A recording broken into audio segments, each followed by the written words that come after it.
Laki insertion natin, ibigay na natin sa Office of the Vice President para maging working Vice President siya. 44,000 to individuals in need.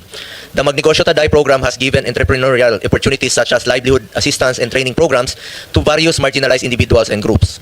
The OVP has always stood ready to assist during disaster relief operations, having able to provide relief goods to disaster-stricken areas and assist more than 200,000 individuals.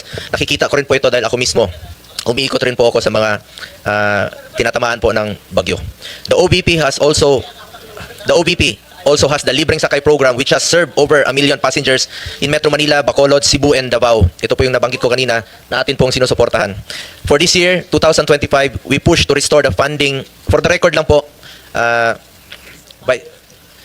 Madam Vice President, meron lang po akong ibabanggitin sa inyo. For this year, ibig sabihin ito po yung last year na budget deliberation. Gusto ko lang po ipakita sa screen yung 2025 NEP ninyo na proposed budget. Sandali lang po, ma'am. Gusto ko lang i-share po sa inyo. 2025.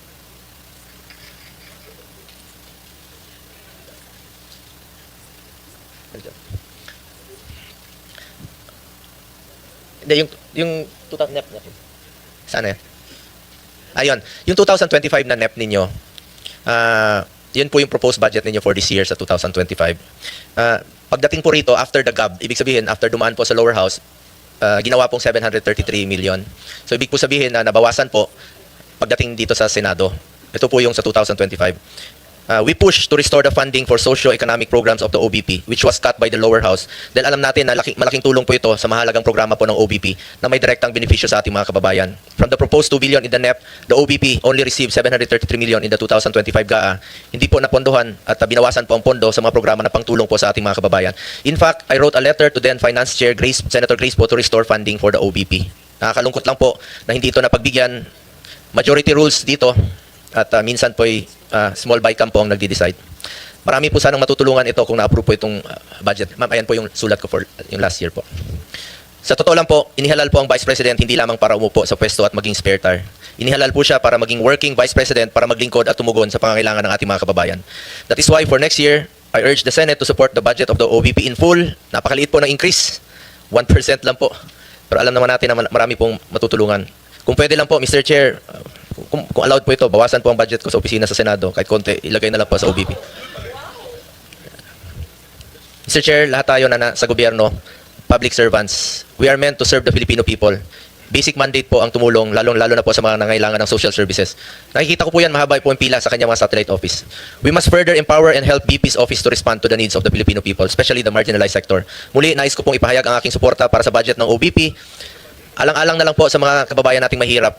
Let's support her to be a working Vice President. Maraming salamat po. Maraming salamat, Senator Go. Next is Senator Marcos. Yes, karangalan at ligaya ko na makasama sa ibang mga project na ito. Kaya alam ko na talagang magaganda at tulong sa ating mga mamamayan ang ginagawa ng OVP. Bilyon-bilyon ang naririnig nating na hinahatid na tinatawag na basura doon sa flood control. Kung tutuusin, wala pang 1 bilyon ang hinihingi ng OVP. Barya lang po ito, ibigay na po natin, dagdagan pa. At dahil dito, nagmotion na po ako na sana ipasa na natin at i-endorso na sa malaking komite. So, Mr. Chairman, if I may. So there was a motion duly seconded by Senator Amy Marcos. I made that motion earlier.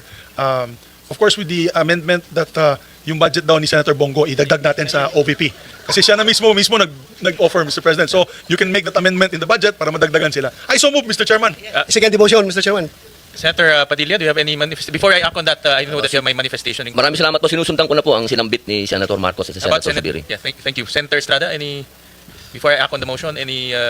Well, first of all, I fully support the budget of the Office of the Vice President. And then I would like to associate myself again with the statement of Senator Bongo. Total naman, meron nagsabi ni sa Senador na malaki insertion natin. Ibigay na natin sa Office of the Vice President para maging working Vice President siya.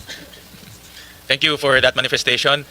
There's a motion made by our Majority Leader and Senator Marcos, duly seconded by Senator Bato, Senator Padilla, Senator Estrada. Is there any objection?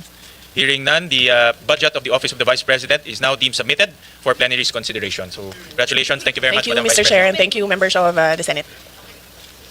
Salamat. Thank you. This budget briefing is hereby suspended.